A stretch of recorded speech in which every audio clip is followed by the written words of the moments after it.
Hi, Jeremy here, Modern Vitality. Adrenal fatigue is a relatively newly diagnosed condition. One of the main symptoms of adrenal fatigue is exhaustion, obviously, right? It's called fatigue, exhaustion. People are very tired, and it comes from a long-term burnout, basically, of constant stress. That's one cause. There are others, though, to be aware of. This is a multifaceted, and I would say chronic, complex inflammatory condition. Today, we're going to look at one of the other symptoms of adrenal fatigue, which is brain fog. So it's very, very important to understand this because a lot of the people I work with, that's one of their main complaints is that difficulty focusing, difficulty concentrating. So today's video is how to help brain fog from adrenal fatigue.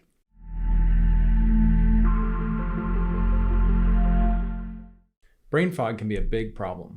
When we start to lose our sense of clear attention and the ability to focus, concentrate, remember like what I come into this room for, what was I getting in here?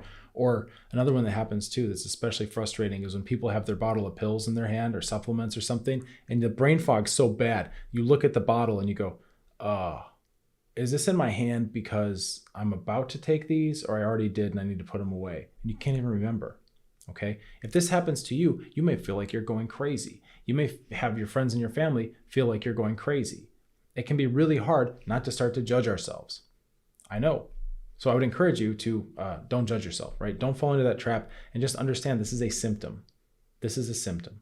Just like if your computer, if you dragged a super magnet across your computer, it wouldn't function very well, right? If you interfere with the hardware, then the function gets diminished.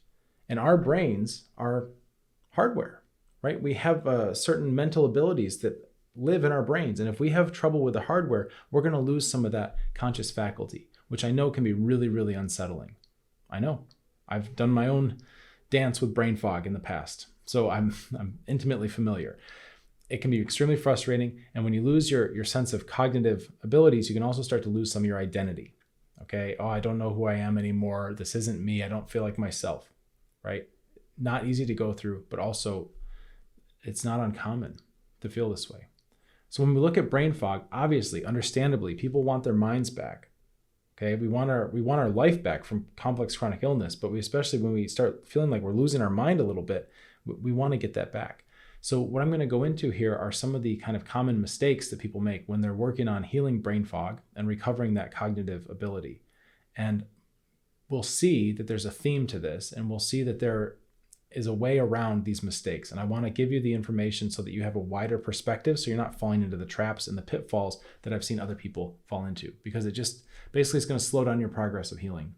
And every time you try something and fail, it's normal to lose a little bit more morale. So I don't want you to get burned out, all right? It's better to do this stuff right as best you can instead of try, fail 1,000 times. And then you're just like, oh, I feel hopeless, right? Let's not let it get to that. So one of the things that people try to do with brain fog that is unfortunate is they're looking for a silver bullet. Okay, this is one of the biggest mistakes that I see patients and practitioners, by the way, make when they're trying to handle complex chronic health conditions. We're looking for that silver bullet. We're looking for that one thing. Now that one thing could take any shape, right? But it's a paradigm. You might look at that and go, brain fog, I need to take certain vitamins, or I need to take a certain nootropic supplement to help me with my focus, or I need to take this pharmaceutical to try to get me focusing, right? I need to take ADHD medicine or something. I need to take stimulants. Whatever it is, we're looking for that one thing. Or maybe we look at brain training, neurofeedback, right? Also, can be helpful, but it's still one thing. It's just one thing. And this is the challenge, because we go around thinking there's going to be a one answer. Like, I have one problem, what's the answer? What's the cure for brain fog? Well, it depends on the causes. And I don't say causes. What are the causes? Because most people, here's something really important for you to understand. Most people have symptoms because you've got a couple causes happening at once. Meaning our body is quite resilient, actually, and it can handle some insults here and there. But when the insults start stacking up, that's usually when symptoms appear.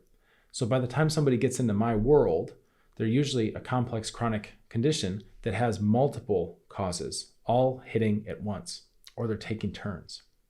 Because let's face it, if this was easy, if what you're dealing with was easy and was a quick fix and a silver bullet was going to work, then it would have worked for you and you wouldn't be watching this video, right? You wouldn't be looking for more help with this stuff. By the time someone gets to my world, I already know by default by default that they have multiple causes going on, which means we need to take a wider approach. So I really don't want you to fall into the trap if you can help it, right? And of course, I'm not giving out medical advice. This channel's not like medical advice, right? These are my observations over years of working in the field, focused on complex chronic health conditions, helping a lot of people all over the world get their lives back. There are patterns that I've noticed, right? There are patterns of pitfalls, and there are patterns of, if I take the most successful cases I've seen, people who are like bedridden, miserable, semi-suicidal, right? I mean, really low points in life. And those people can get their life back and be out backpacking and traveling on beaches and dancing at their daughter's wedding and walking on cobblestone streets on a European vacation and all that kind of stuff. Then I look at those cases and I start to see patterns. I go, okay, what are we doing with these really successful cases? What are the factors influencing it? And I've got a lot in my brain about this, which, you know, I'm happy to share.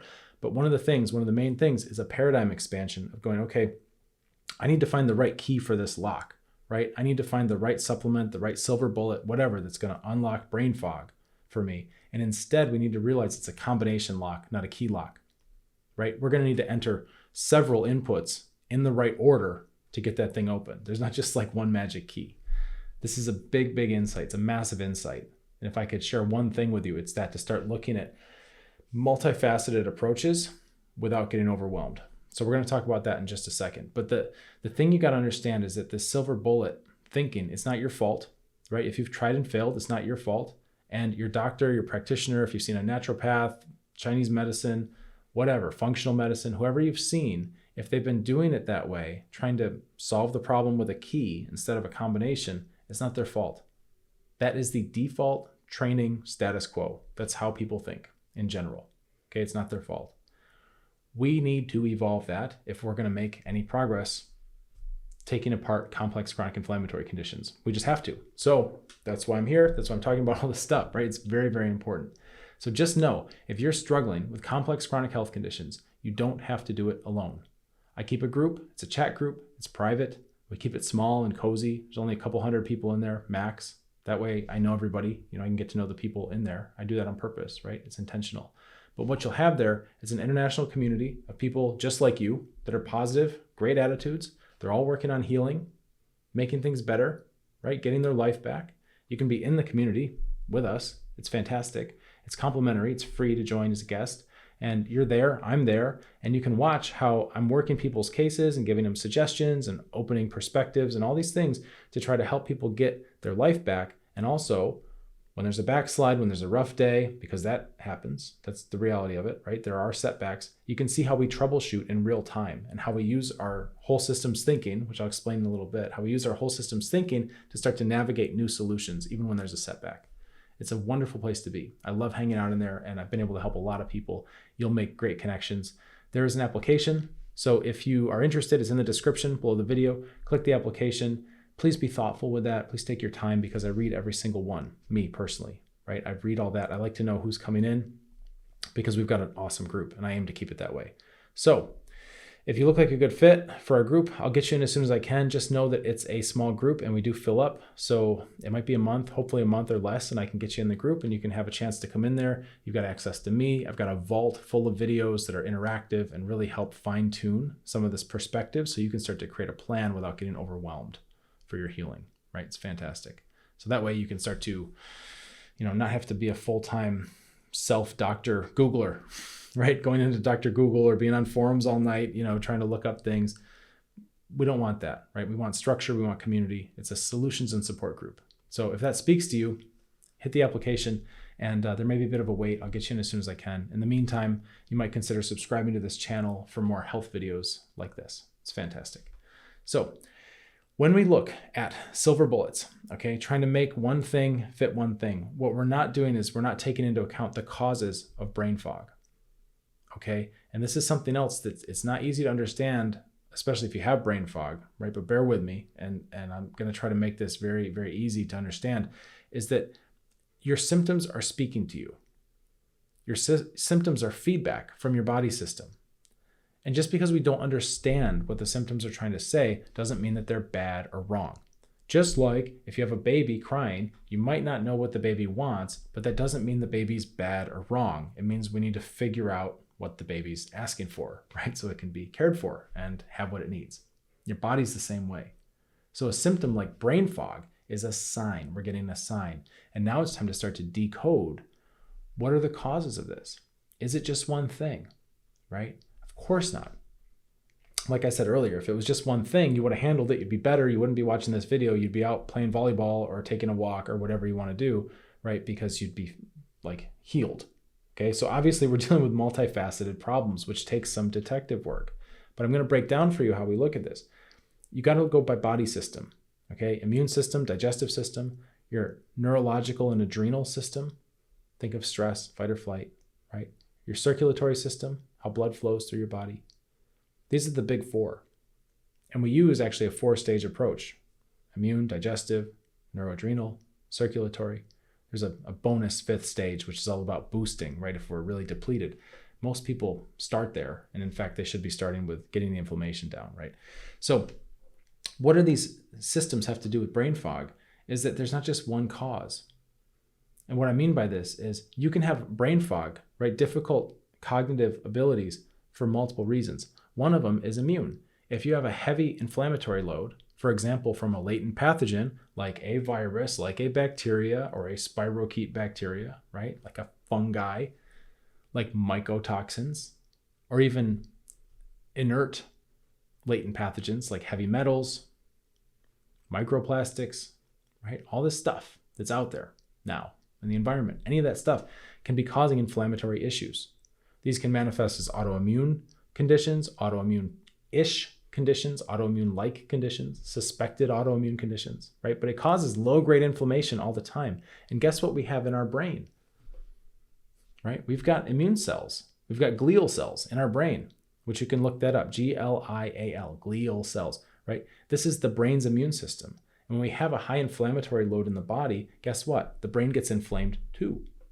So no wonder there could be cognitive decline. No wonder there could be brain fog, right? That's the immune. Now, digestive.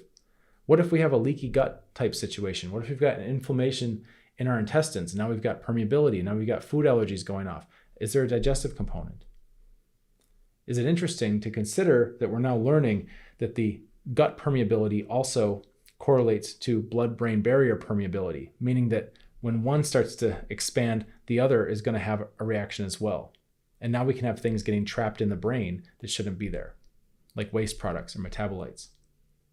Really interesting. You know, our brains flush just like any other organ. It's going to have inputs and outputs, and our brain has waste. It eats fuel, right? It eats glucose, or some people get on ketones. You know, the brain is consuming fuel, and it's working all day. It's very active. It's an expensive organ to maintain, and it has outputs. It has waste, right? It has metabolic byproducts, and those byproducts need to be cleared out. One of the ways that happens is called glymphatic drainage, right? Like lymphatic, but with a G in the front, glymphatic drainage. And that happens while you're sleeping. That's when your brain actually opens up, and then the waste, this is so cool. The waste products come out, they've got a way to come out now, and they can drain out into the lymph and then be excreted just like any other waste product. It's a special thing, right? So for example, if you have trouble with blood-brain barrier and leaky gut, then there's going to be a correlation between the digestive and the brain.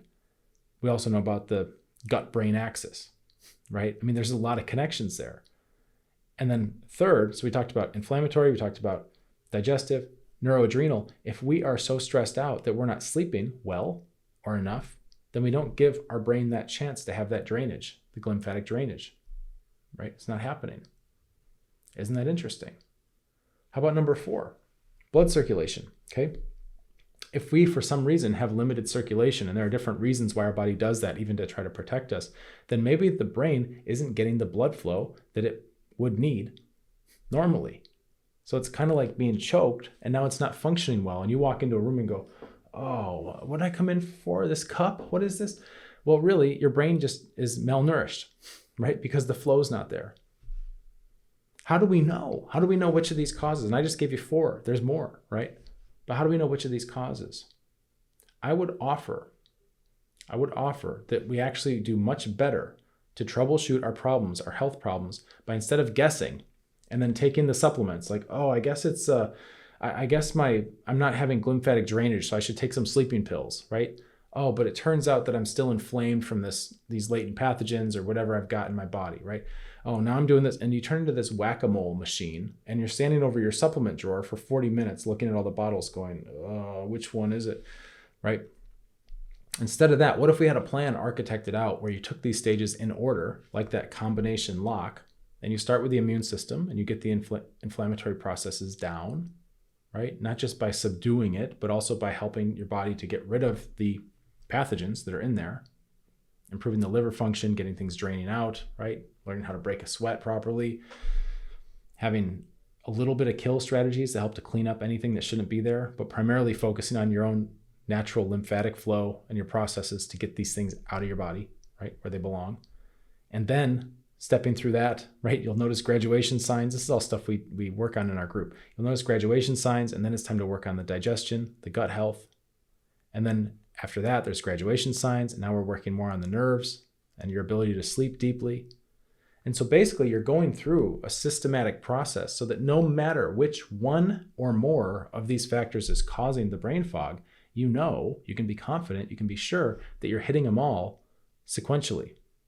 Isn't that cool? What a different paradigm. It's just like the combination lock, right? You just go through, you get the right number, go to the next one, right number, next one, and then the door opens. This is a whole different way to look at this. And we look at everything this way. Every symptom is your body trying to communicate what's going on with you. And with the right lens, with the right attention, with the right curiosity, with the right guidance and support, we can figure out what those things mean. And we can also use other signs to try to guess which of your systems are the most encumbered, right? Which ones are going to be the biggest that need the most attention, right? And you get the biggest wins from clearing that, but also having a plan so that no matter what, you know you're going through everything. Because we're not human beings, we're not a machine. It's not just like a car engine that has one bad part that just needs replacing. It doesn't work like that, right? You can't just take out, oh, I just need to take out my immune system and put in a different one. And, you know, my immune system's blown out, just replace it. Like, it doesn't work like that. Everything's connected in there. You have to be strategic and you've got to be patient and you got to know what you're doing and be able to read the signs as you go. But once you do that, the rewards start to speak for themselves. Like when patients come back, clients come back and they say, oh, I'm getting my brain function back. Like, I notice this. The people around me in my life notice this. They notice I'm getting sharper. I'm able to remember things. I'm able to think about something, right, for a longer period of time and focus. Oh, I had to stop working because I was having so much brain fog I couldn't do my job. Now I'm back to work, right? This doesn't happen by silver bullets and little guessing, right? Trying to shove the right key into the right lock. It doesn't happen like that unless we get very, very, very, very lucky. Right? It's not about trying to copy what worked for your neighbor or somebody on a chat forum or just what a random doctor on TV says or in a magazine or something like that. It's about understanding yourself and going through a process where no matter what, you're systematically making everything better, making improvements across all of your body systems, right? Which is really cool because it's not just about brain fog. Okay, all the other symptoms are coming from that same clustered mess. And as we sort that out, a lot of things start to calm down together. It's a really, really fun process to be a part of, and it's very fulfilling to help people go through strategically and do this. So no matter what you're doing, right? Eastern medicine, naturopath, functional medicine, conventional medicine, pharmaceuticals, like whatever it is, a bunch of supplements, I would encourage you to consider organizing your approach so that you're not trying to do everything at once, okay? You can't put all the numbers in the lock at the same time. You got to let them take turns. So try to organize your approach. That would be my again, not medical advice, right? I'm not your physician, but when I look at this stuff, that's a place I see people fail is they try to throw everything at it possible. So instead, there's a framework I just gave you, right? The $1 million framework here. Start with the immune system. Okay, for most people, that's a really good place to start. And that does a lot of the heavy lifting. And then there's going to be less to clean up as you go. That's the idea, right? Most people do their heavy lifting like stages 1, 2, and 3 is where they get the most. And then, stage 4 is very minimal and with blood circulation, because oftentimes the blood flow is starting to re-regulate anyway now that there's not a bunch of pathogens and stuff in there. And then stage 5 of supplementing and boosting, which is like a bonus stage, that's optional for most folks if you start in the right place. So anyway, don't try to throw everything at it. Don't pray for silver bullets, and you can overcome brain fog. You absolutely can. If this kind of thing is helpful for you, if you like these conversations, I would really encourage you to apply for our group. It's a wonderful place. There's nothing like it on the planet. It's the only one. It's amazing. I keep it cozy. I keep it small, and I keep it very, very, structured and honest. And I know the people in there, so I can be very detailed. It's wonderful. All right, there you go. Brain fog. Cheers.